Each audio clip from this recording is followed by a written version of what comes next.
Why do we have so many challenges in life? Why do we have so many obstacles? We believe in God, God being benevolent, God being the ultimate goodness, the ultimate good and kindness. Why all these tests? So we're going to learn a Mishnah soon, but before we do that, let us all thank God for the miracles and for the tests. מזמן לסויד הריל אדוני כל הארץ עבדו עשה אדוני בשמחה בו לפניו ובינונו דעו כאדוני אלוהים הוא עשנו ולא אנחנו עמו בצל מריסה בו ישור בסדר חצרסה בסילו הוידו לבחו שמו כי טוב ואדוני לעולם חסדו וידור ודור אמון עשוי. Let us give some tzedakah together with our prayers. God, please stop testing those Israeli soldiers. They've endured way more than they need in terms of tests and challenges. Time for the hostages to return home. So we learned yesterday in the 5th chapter of Pirkei Avot, for those who study throughout the entire summer the ethics of the fathers. So in chapter 5, the Mishnah says, Asor nisyonis nisnasa Avram Avinu v'omad b'kulam. Abram, our forefather, had 10 tests, and he withstood all of them. In fact, he came out of them with flying colors. And why are we talking about that? Lahoidia, to indicate how great was the love of our forefather Avram Avinu to God.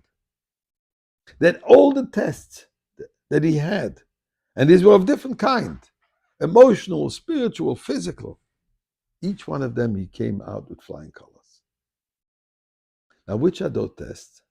So let's first look. There are many different opinions, but we'll go according to Maimonides. And Maimonides lists them as follows, because Maimonides tells us only those who are actually recorded in the Torah. Others will also record those who were in the oral law. So according to Maimonides, the first one is Lech Lecha. God tells him to leave his homeland, to be a stranger. Upon arriving in this new strange land, the land of Canaan, although God had promised him blessing, what is he facing? Famine. Egyptians took his wife Sarah as a hostage. He had to face the 4 and the 5 kings in battle. Not having had any children with Sarah, upon the advice of Sarah, he marries Hagar. In fact, God tells him to circumcise himself at the advanced age of 99. Sarah is taken hostage a second time by the king of Gerar. Then, after Hagar had a child, God tells him to send Hagar and Yishmael away. Yishmael becomes estranged from him. Definitely goes away from his lifestyle. And finally, the 10th test of the sacrifice of Yitzchak. So those are the 10 tests. As I said, some of them emotional, sending away his Hagar wife, capturing his wife, Sarah being taken hostage, financial, facing famine, having to go to war, his own son to have to sacrifice. But why do we need to know this? Why is this so relevant? What is the Mishnah telling us? That Avraham Avinu had 10 tests to tell us how Avraham Avinu was great. Now, the Mishnah is not a book of history.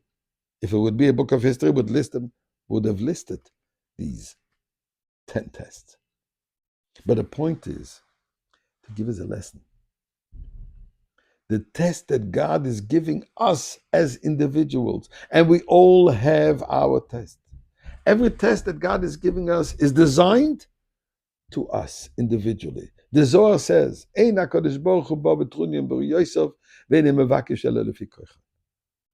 God is not coming with extra demands on us, only those that we can actually deal with. And that's what the Mishnah tells us, that we have to understand. Test is an integral part of our growth. As my son Schneer likes to say, one should look at every challenge as an opportunity for growth. And this has a two-way love.